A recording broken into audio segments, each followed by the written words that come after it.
My name is Blystad and I'm the game director for Hitman Absolution. You can say we wanted to make this Hitman Absolution a personal story for 1847, because he's been yanked around a lot in the old games, and we want to say, okay, this is his story.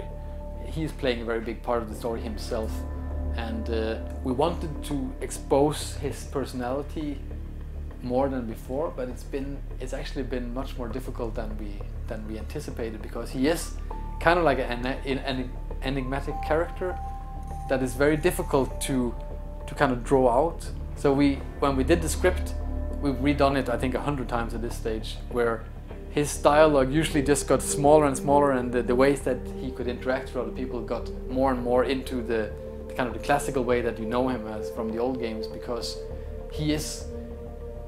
we cannot really change him and his personality from before, but we can kind of change the world around him to expose certain fragments within him that will kind of give him something. But I don't think people will be I think people will be happy with the story and with the way that the character is presented.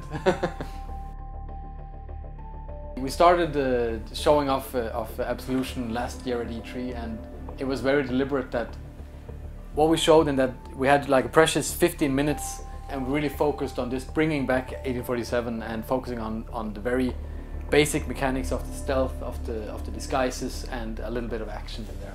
There will be at later stages more shown off that shows off bigger parts of the game, where we will see probably what you referred to more civilian locations with more kind of a civilian setting that you can kind of blend into and be a part of.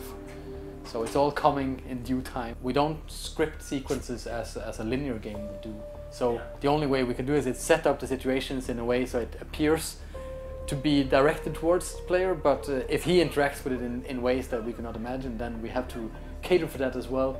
So it is a very difficult process. The way that we designed the game this time, it's a little bit different from the previous games, as in, for instance, Hitman Blood Money, the levels were pretty much the same size, they were paced in the same way. It was very predictable how you would come from one level to the next, and there was no pacing in it, you can say, because it was just kind of compiled and put together.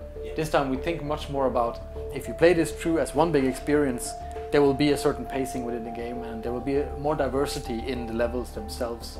It's very dangerous for us, we feel, to kind of say there is only two ways of doing like the action and stealth, right? So we don't really talk about that. We say more it's about the more professional approach, which we showed first was like the stealthy way, and then you have the more kind of free approach where you use anything that comes at hand and use that against your enemies. It's very important for us to give feedback to the player as to how they're playing, and since we haven't shown a complete level yet, publicly, we haven't been able to show these end screens and how we kind of compile all the information about how you fared throughout the level. And that's, you can say, it's still in those ways it's still a kind of an old school game, is that we do say that there is a level, and you can replay that as if you weren't satisfied with your ranks and your ratings, then you can go back and replay that again and try once more, or you can continue through the story. The instinct mode that we have, it actually was it was looking at the map that we had in the old games, which was basically like a god mode, where you could sit and look at the entire game playing out in front of you and you making your move based on your knowledge.